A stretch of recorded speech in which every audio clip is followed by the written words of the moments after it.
we share and consume information, ever more resilient in the digital age. We explored challenges facing our economy, intersections of technology and society, energy and sustainability, and global order. We're always open for collaboration. Stay in touch with us. Do not hesitate to approach us with your thoughts, ideas, and suggestions. And we promise you that you will hear from us regularly about our ideas and what we do to convert them into reality.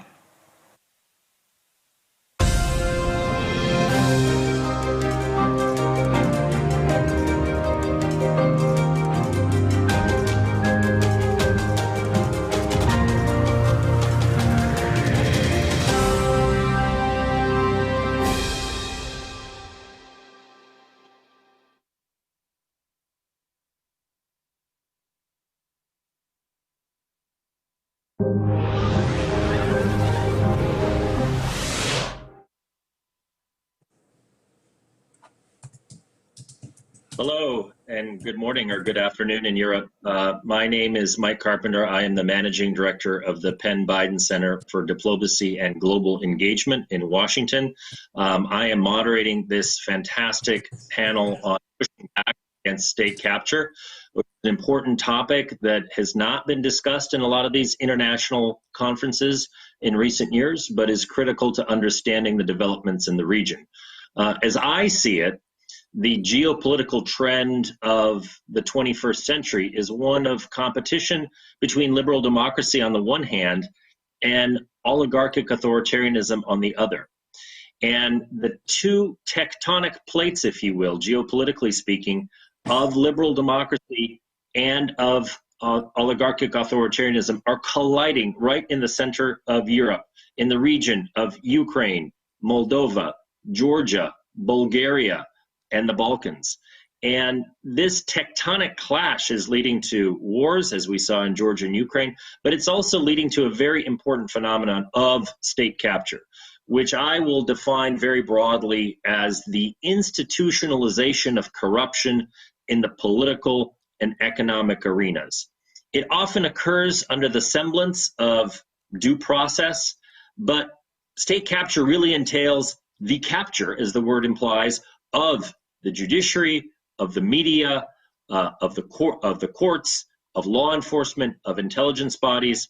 This is how would-be authoritarians get a grip on power, and then once they get a grip on power, as we've seen in countries like Belarus and Russia, it is very difficult for that grip to be pried loose. So joining me today are three fantastic panelists who know a lot about the issue of state capture. We have Maia Sandu, the leader of Moldova's opposition party of Action and Solidarity, a former prime minister and a candidate in the upcoming presidential election. We also have Nino Evgenidze, executive director of the Economic Policy Research Center in Tbilisi, Georgia. And last but not least, Brian Whitmore, director of the Russia program at the Center for European Policy Analysis. So I'm going to dive right in, and I'm going to start with you, Maia. You have been Prime Minister of Moldova, and yet your country, in my humble opinion, is the one that has most approximated the sort of quintessential essence of state capture, particularly under oligarch Vladimir Plahotniuc. So if Moldova did in fact witness state capture under Plahotniuc, where does the situation stand today? Is it still one of state capture, or have the institutions of the state gradually become more competitive and more contested by other opposition parties like your own? Well, first, I would like to say that state capture is much more damaging than corruption. Corruption is an exception to the system. While state capture is the way the system works. And Moldova is probably the best example of a country where state capture happened within a very short period of time, and it came from outside power, because it was not like a person or a group of corrupt people first won the elections and then captured the state institutions. It actually happened before they were in power, and it started with the justice sector when these corrupt people would pay judges, prosecutors, people in other state institutions, and then they built really quickly a system which captured the state. And I would like to give a little bit a few more details. For instance, when the famous or infamous banking sector fraud happened in Moldova in an amount of 12% of GDP, and then there was the initial international report on this fraud, we all realized that this fraud happened with the help of the National Bank, of the prosecution, of the Center for Anti-Money Laundering. And this was really scary, and it was a surprise because we actually believed that we had a pretty decent central bank, independent, and we didn't expect this to happen.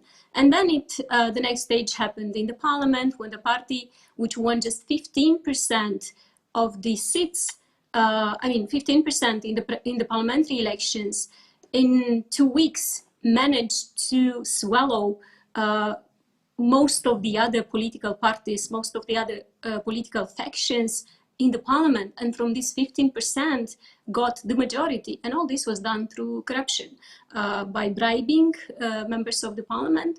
And by that time, these people were controlling enough prosecution judges to actually also blackmail such people.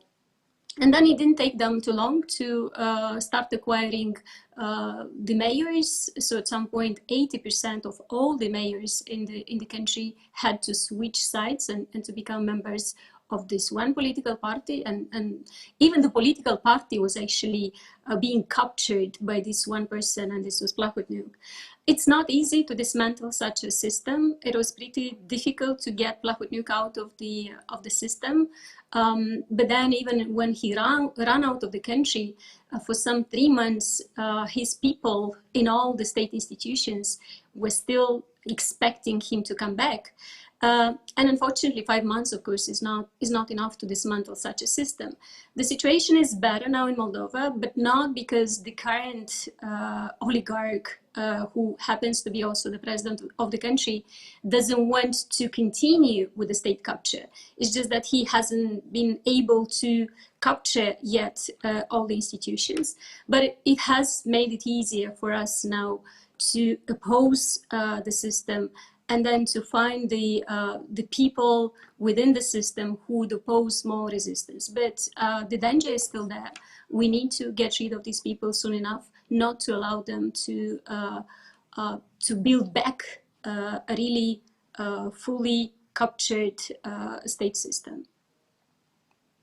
Great, thank you. And now, Nino, let me ask you about Georgia, because Georgia, similar to Moldova under the reign of Plahotniuc, has an oligarch, Bidzina Ivanishvili, whose wealth really surpasses that of anyone else in the country. And he's also the leader of a political party which has a large majority in the Georgian parliament, Georgian Dream. And so on the face of it, it looks like this is also state capture. Is that the case? Are really the courts, the media, large corporations, and law enforcement all beholden to this one individual, or is the system more competitive than it looks from the outside? Thank you so much, Mike, for this question. Even in my worst dream, I will never imagine that we're going to speak about today Georgia in this context, because as you are aware, and our friends in worldwide, the Georgia was one of the best performers among the fighting against the corruption, and being the one of the a driver country doing business, ratings and rankings. But the 21st century authoritarianism cannot be dissociated from the kleptocracy. And as you are aware, the kleptocracy, it's like a 21st century business model where the oligarchs like Bidzina Ivanishvili is trying to get all public institutions under his control.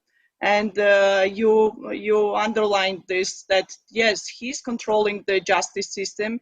he's controlling all judges and the prosecutors in this country. But at this stage, also he's controlling some media like TV companies and so, but it's still, how to say, fight and very important fight between this oligarchic system and civil society representatives, because until that day, the civil society organizations, they're really doing the great job in terms of to bring all these cases to the public, to explain this to the international level, and to push back them. But still the situation is very bad because as you know, the kleptocracy is like a well-organized elite corruption, and has come to characterize this Russia, and in a much post-communist spaces, and it's a main obstacle for our democratic development and even for economic growth. And Bidzina Ivanishvili, as you are aware, he represents this Russian-style oligarchic system in this country, and the Georgian society, we think that he's somehow influenced by the Putin's regime, because whatever he is doing to undermine Georgian democracy, it only goes to the Russian interest. And also where we come now, we came that Georgia is behind the offshore whale. If you look the investment picture where the main investors are coming in Georgia, even the Minister of Finance, he admitted that 70% of these investors, they are Georgian related, offshore-based investments. And since 2010-2018, in Georgia, somewhere like a $5 billion billion investment came from the offshore zone, which is related one single oligarch. And I think it's a disaster. And you know that we're facing now that the elections are coming very soon, end of October, and because of the COVID-19 pandemic situation, I don't know, I think it will be very difficult to get international observers during the election or pre-election times, because that election in October, it's going to be a lakmus or test for the Georgian democracy, because never happened, and we never faced that 3 times someone came to the power. And I believe the Georgian people will try their best to vote and to go to the elections and to make their choices for better and future Georgia, which is going to be not kleptocratic or oligarchic country, but a democratic and developed country, and will be one of the freedom fighters and the democracy leaders in this region. Thanks, Nino. Brian, I wanted to ask you about Ukraine, but let me preface my question by saying that one of the means by which state capture occurs is usually when the elite or the party in power begins to accumulate resources within the government. They often use that, for example, procurement contracts in Hungary have been a favored method for enriching cronies of the regime. And those cronies then go on to buy media assets, other types of companies that are beholden to the government or do business with the government. And in this way, there's this closely sort of interlocked system of control over the economic and the political arenas. Now, in Ukraine, you had something that approximated state capture, I would say, under Viktor Yanukovych. But since then, you've seen, you haven't seen an end to kleptocracy, and you haven't seen an end to corruption, but you do see that there are different sort of oligarchic centers of power. The media universe, for example, in Ukraine is controlled by On the one hand, Rinat Akhmetov. On the other hand, Dmytro Firtash. On the other hand, Viktor Medvedchuk, and others. And so, what are we seeing in Ukraine? Is it state capture? Was there state capture? Or am I wrong about that? Thanks, Mike. I mean, what I want to do is actually to kind of reconceptualize this a little bit, because I mean, state capture is a term that kind of was coined by the World Bank in 2000 to describe a trend where taking place in former Soviet countries, making the transition from communism, about the systemic political corruption in which private interests unduly influence state decision making. What we're witnessing now goes a little bit beyond that, beyond this initial definition, because right now what we have are private interests in the service of another state, a hostile foreign power, if you will, significantly influence the state's decision-making process. In the former Soviet space and in Eastern Europe, that outside power is, of course, Russia. And as far as Ukraine goes, in terms of both definitions of state capture, the traditional one and the kind of twist that I just added to it, as far as Ukraine goes, there's always been this debate of whether the glass is half empty or half full. The good news in Ukraine has always been that you had, as you pointed out correctly, Mike, oligarchic pluralism, if you will. You've had a competition among different oligarchic groups, and this has translated to a greater degree of pluralism in the political system. Now, the bad news in Ukraine has always been and continues to be that Russia continues to have its fingers in different oligarchic pies and is always able to have some degree of influence over the political system. You're correct that Ukraine was veering very dangerously toward state capture under Viktor Yanukovych, and it moved away from it to a degree, not entirely, under Petro Poroshenko. Under Volodymyr Zelensky, I am at the moment, and this can change, but at the moment I'm veering towards the glass being half empty right now, because I see a lot of trends that I actually find quite disturbing. A recent audit of Ukraine, and I'm quoting, said grand corruption and state capture remain pervasive and systemic in Ukraine, and no real change can take place without tackling them in depth. Zelensky has been very timid about attempting to say the least, about reforming the prosecutor's office or law enforcement or the SBU. So we have not seen the state reform that we've needed. But also, when you're looking at the situation with the oligarchs, you are seeing Rinat Akhmetov's influence increasing dramatically right now under Zelensky. And Russia has historically worked through the Donbass oligarchs. Right now, Akhmetov controls 2/3 of Ukraine's coal power and close to 1/5 of its renewables.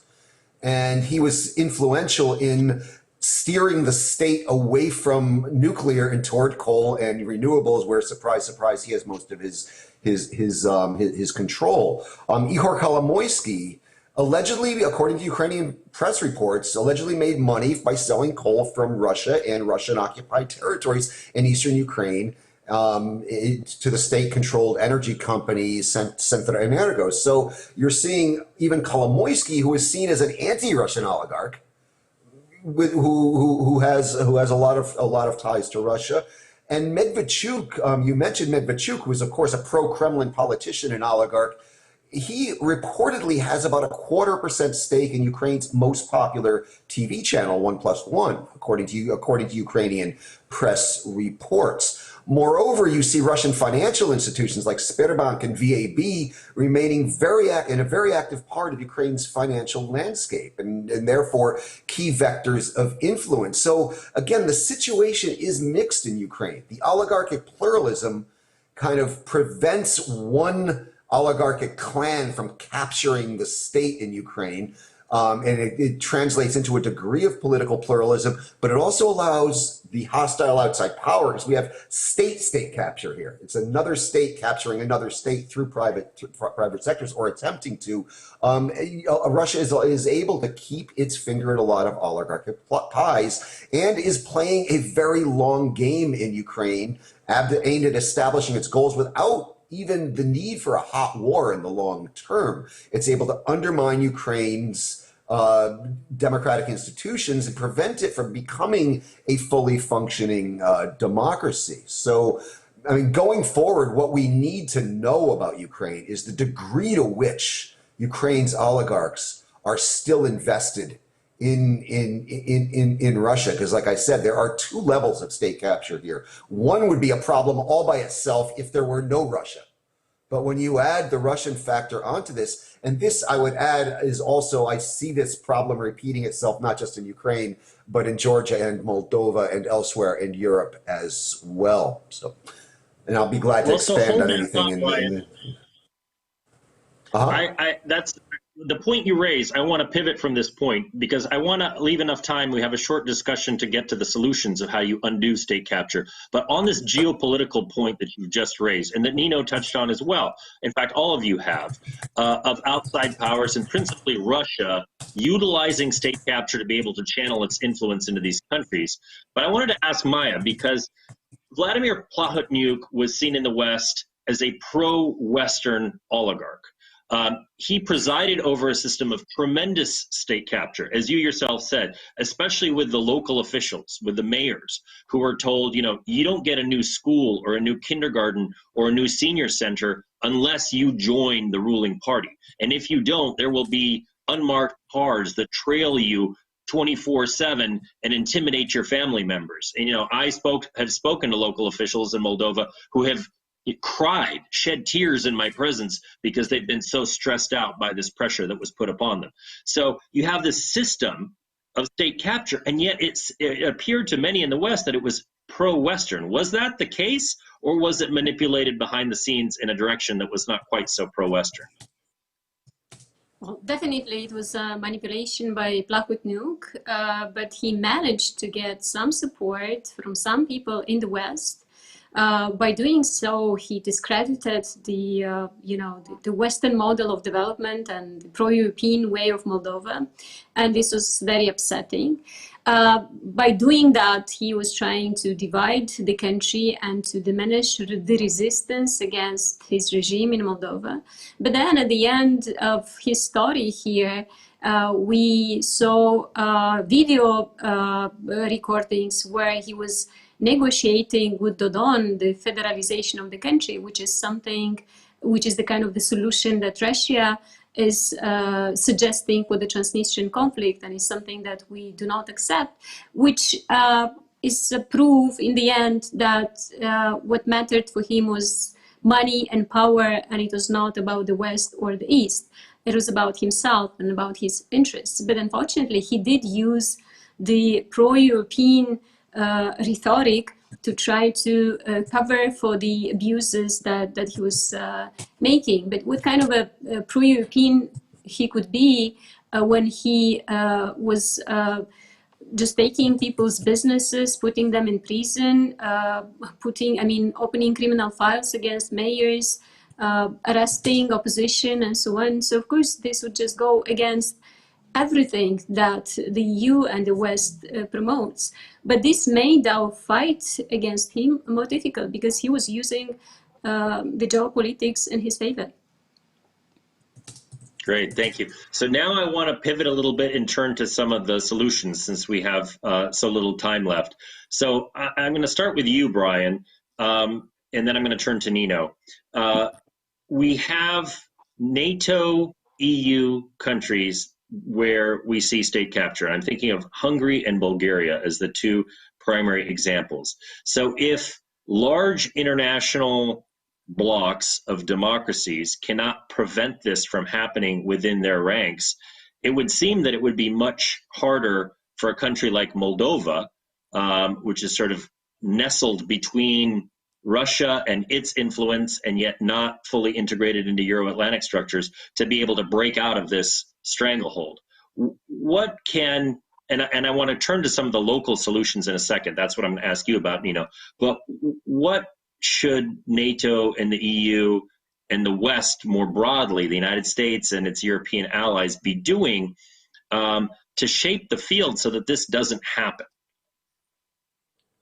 Thanks, Mike. I mean, this is something I've actually been thinking quite a bit about, and I can go through a laundry list of things like better laws and beneficial ownership, for example, and greater transparency on oligarchic structures' ties to foreign powers, better foreign agent registration laws. But I think, Mike, the root of this problem, actually, we have to go back to the early 90s and the moment of quote unquote victory in the Cold War. And I think the seeds of the current crisis right now were planted at that time. If you go back to the late 80s, early 90s, in the West, the dominant ideology, if you will, was this laissez-faire, neoliberal, Reaganite, Thatcherite perspective that is a legitimate part of the Western. I'm not making a political statement here. This is a legitimate part of the Western political tradition, right? But at that moment, this ideology, this radical deregulation, this radical laissez-faireism, was seen as the ideology which won the Cold War and became the key components of what became known as the Washington Consensus in the early 1990s. This is the ideology we promoted to our new partners in Eastern Europe. And as a result, we deregulated our societies to the point where there were these gaping holes that allowed a hostile foreign power, 2 decades later, Russia, to be able to exploit these holes. So I think we have to have a new conversation about smart regulation with an eye toward national security, because I think we opened ourselves up to this in the early 90s with the ideology that was dominant at the time, which we mistakenly thought was the thing that won the Cold War for us, when in reality what won the Cold War for us was everywhere from Roosevelt on the left to Reagan on the right, the entire gamut. We needed it all. And so I think this is something we have to have a real serious rethink about in the West, and we have to start looking at regulation as a national security concern in terms of public policy, and start thinking about creative ways to do this. There's obvious ways to do it. Better laws on beneficial ownership, for example, is a way to do it. Because this isn't just a problem in the obvious countries in Europe like Hungary or Bulgaria, but you also see it happening in countries which are considered good performers, like the Czech Republic, for example. So I think this is something we have to pay a lot of attention to, even as far west as here in the United States. So that would be the way I would approach that. We have to have a kind of a radical rethink about the paradigm. Great, thank you, Brian. So Nino, you mentioned civil society earlier, and it seems to me there's a couple different ways to break up state capture, and they all need to sort of be vectors that are working in the same direction. New opposition parties coming to power that break up the structure of old, civil society that pushes from below, and then good laws and governance institutions that prevent some of these things that we've just been talking about for the last 20 minutes from happening in the first place. But tell me about the role of civil society, because Georgia has, to my mind, one of the most active, energized civil societies of any country in the region. And I'm not just talking about the organizations, although those are also impressive, like your own, but also the sort of the people power, the ability of people to turn out in the streets when they feel that something is unjust or the government is doing something unfairly. So talk a little bit about the role of civil society in pushing back against state capture and oligarchy. Thank you so much, Mike, for these questions, because you know that there is no easy ways to break up this system. And civil society of Georgia, I mean, the like a well-established civil society and media as well, they were doing a great job in terms of bringing this, like, you know, the attention of the international, our strategic partners on these issues. And it's very sad that Georgia came to the first time into the Senate decrees and the statements that Georgian government is not doing well in terms of defending the international, like foreign direct investment, and also the in terms of democracy, they are backsliding. And the role of civil society in this regard was very important, because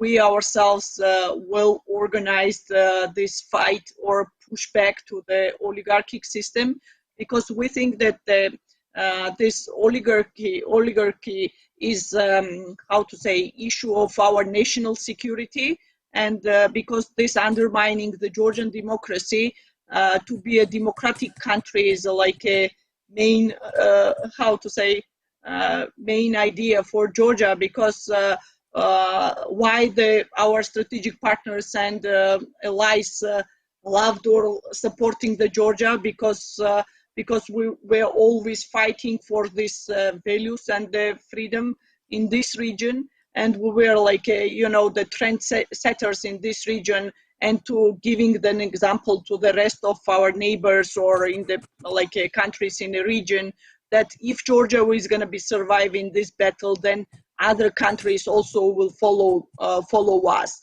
And if you go to the, like, if you see the last polls or whatever, I mean, the main part of the Georgian society, more than 80%, they are still for Georgia's Euro-Atlantic integration.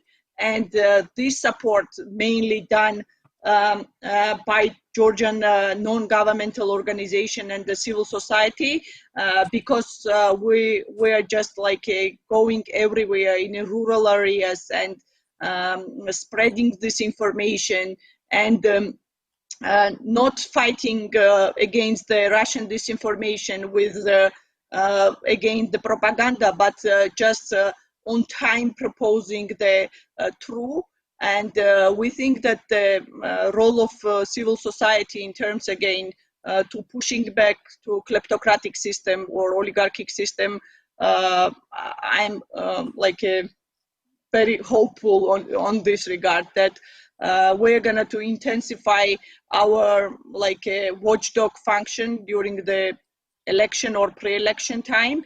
And for us, again, to break up this system is very important to our strategic partners' support, because you know that you cannot deal with the anonymous ownership inside of this small country, because it's a big like systematic problems. And I still believe that world and especially the democratic world should be uniting their efforts to fight against this you know, the systematic kleptocracy all around the world.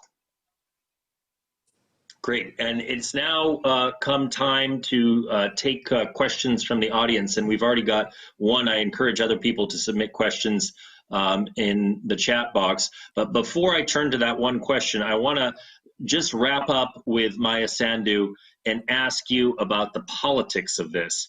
And just, I'm going to be very blunt. If you do win in November, how are you going to take apart this system of state capture in Moldova? What are the key elements that you would put in place to ensure that this never happens again? Well, this is about building strong and independent institutions, and this is very difficult to do. We all know. We failed to build a strong state over the last 3 decades, but this is the only way forward. And this is what we tried to do last year in the 5 months that we had when I was Prime Minister, and I had a really good team. But the moment we started to deliver, so the moment we started to promote the right people in these institutions, that was the moment when the oligarchic forces got together again, and then they dismissed the government. The idea is that in the presidential office, you have more time than as prime minister, because the life of the prime minister can be very short. But it's not going to be easy. You have to start, you have to prioritize, you have to start with the institutions that matter the most. And I believe that the most important is justice, because all these oligarchs, they want to control, first of all, justice because they don't want to be punished, they don't want to be stopped. And this is how it happened in our cases. In our case, so it was judges, prosecutors, and this is where we need to start the reform. It's not an easy reform.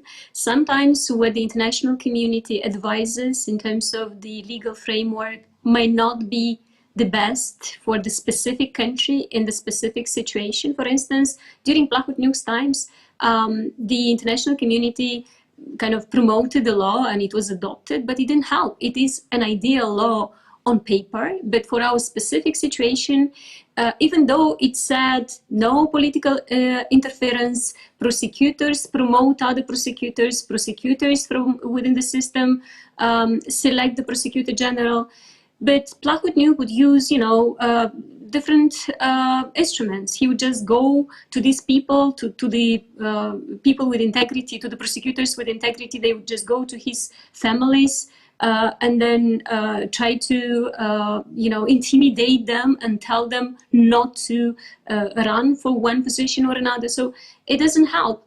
But it has to be about this reform. And I know that the EU, for instance, and other institutions, other development partners are trying to help some countries in the region with the justice sector reform. There should be, there should be a more bold kind of attitude because all of us here in the region need to clean up the system. There should be opening for cleaning up the prosecution and the justice, because otherwise we'll never get to have strong institutions.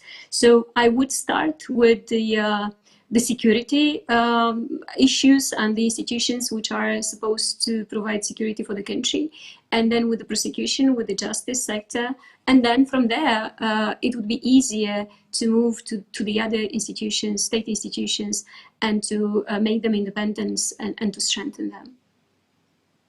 Great, thank you so much. So I understand we have a live question from the audience. I'm going to turn to the studio to have the question asked. Hi, it's Ian Bond from the Centre for European Reform in London. In the old days, the West had quite a lot of leverage because of its financial muscle in these countries.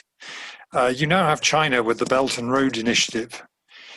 Is there a risk that China can basically offer no strings attached financing, and that undercuts the traditional leverage? I think there's some evidence of this already in the Western Balkans, but I wonder whether it's happening also in the former Soviet space, that if you go to the EBRD or others and they say, well, we're going to set these tough conditions on good governance, you simply turn to Beijing and Beijing says, sure, how much do you want?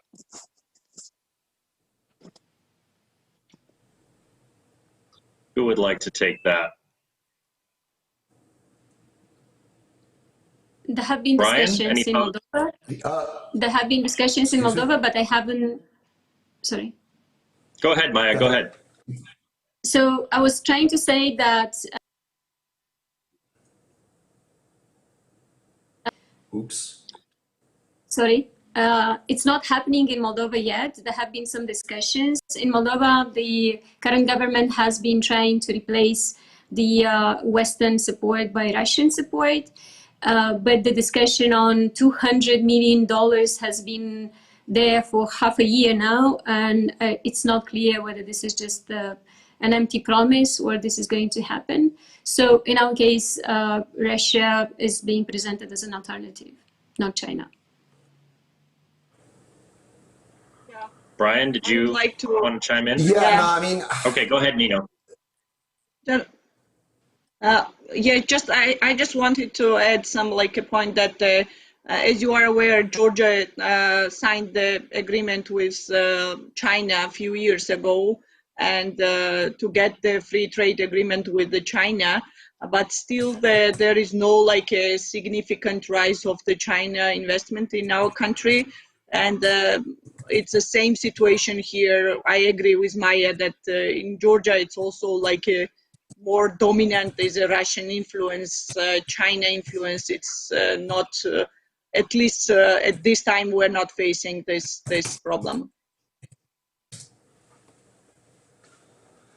I mean, I would just add very briefly, as I was listening to Ian's excellent question, I was recalling a conversation I had with a Georgian official some years back when he was describing to me the difference in dealing with the West and the Russians when it comes to finance. And he said that with the West, the magic word is transparency.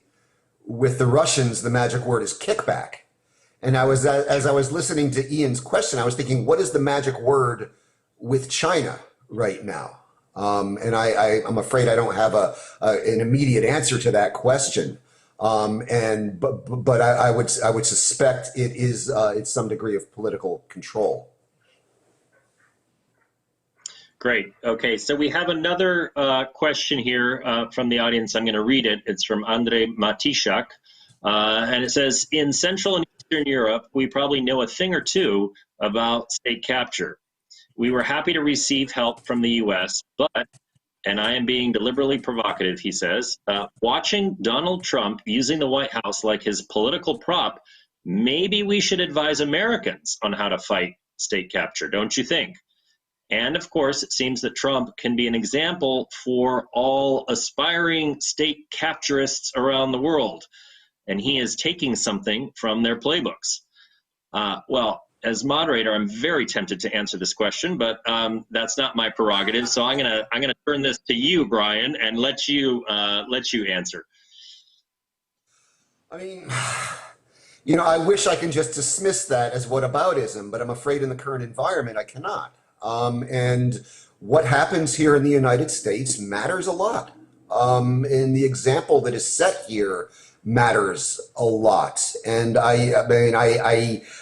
have a hard time arguing with the sentiment expressed by the questioner, and it just goes to show you that the problem of state capture is not something that is just isolated to our friends and partners in Eastern Europe. But is something we have to worry about here. It also illustrates something else to me, and something I've always said is that we in the West need to pay very, very, very close attention to what is happening in the former Soviet states of Eastern Europe, because what the Russians attempt to do there is an example of what they will try to do to us tomorrow. It's always a harbinger. So I think that I find it very hard to argue with the questioner's sentiment. It's something I'm as an American citizen I'm deeply concerned about, and that this is a problem that is global in nature. It's not just an Eastern European problem. I've long liked to say, and people have heard me say, corruption is the new communism, and we have to be just as vigilant about guarding against its spread as we were about communism during the Cold War period. But just to push you on this, Brian, this is not something in the United States that is being perpetrated by Russia against the United States. This is homegrown. This is Donald Trump and his entourage who are stacking the courts, seeking to buy up media that are friendly to them and promote them at the expense of others. And it's the use of intelligence and law enforcement agencies for partisan purpose. And you know, there may be a Russia angle there, but this is not something that is being done by Russia. It's being done by Americans. You're Is that right, right, Mike, and I would argue these two things are not mutually exclusive at all. You can have something that is homegrown, and that the results of that homegrown phenomenon can also benefit Russia geopolitically. Just like the situation in Ukraine, where you have a lot of corruption, which isn't necessarily being directed at Russia, but it results in a dysfunctional system that is geopolitically beneficial to Russia. So I don't see this question of whether something is homegrown or whether it is being exploited from Moscow or from any hostile foreign power for that matter. I don't see these two things as mutually exclusive. I see these two things as happening simultaneously. Okay, great. Last question here. We have to wrap up in about 2 minutes. This is from Maxim Khilko. It's a question for you, Brian, although I think it's relevant to both Moldova and Georgia as well.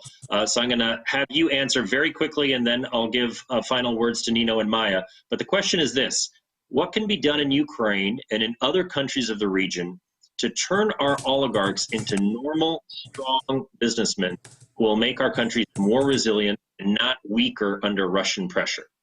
So I'll start with you, Brian, and then you, Nino, and then Maia, you have the last word. I mean, I think the answer is both simple and complicated. I mean, you have to establish a system in which the rule of law applies to everybody. And you have to draw and this has often been talked about, draw a line at one point with these oligarchs and say, what you got up until now, we're not going to be digging into the past. From this moment on, you will play by the rules. Now, no Ukrainian leader has ever been able to do that. I had great hopes for Petro Poroshenko, being an oligarch himself, that he would have been able to carry this message, but he was unable to do it. But it's a question of leadership, and I don't see any evidence under Zelensky of this happening in Ukraine. So, the answer is simple: establish the rule of law for all and enforce the rule of law for all. But nobody has been able to do that up until now. Okay, we've got about 30 seconds left for each of you. Nino, you first. I don't believe the oligarchic democracy, and I don't believe that these people can change their totalitarian mindset or Russian system of thinking, because I still believe that they were damaged so much during this Soviet time, only way and only a language they know, that to kill, to gain, to a bribe or to kill the people. And I don't think that it's only way to resolve this problem, to set the international, the system fighting against the kleptocratic and oligarchic regimes all around the world. And it's important to develop the rhetoric about this kleptocracy, oligarchy as a cultural and a moral issue, and to extend this Magnitsky Act also to include the all around the world these oligarchs, in terms if they try to taking the state or to be in a state capture position and taking the country. Thank you. Last word to you, Maia. Once an oligarch, always an oligarch? Yes, I don't believe in the re-education of the oligarchs either. And in our case, this is not an issue. We have a few of them. We need to get them out of power. We need to punish them. So there is no discussion about amnestying somebody who stole 12% of GDP just in one shot. This is not the discussion. But as I said, we don't have many of them. We just need to make sure that we take all from power, and then that we don't admit that others come and do the same. So the answer is rule of law. Great. Well, thank you all so much for joining me, and to our audience as well for listening to this session. I want you to all be aware the next session on rising divisions that will change the face of democracy is coming up soon. So stay in your seats and stay tuned for that. Thank you. Thank you.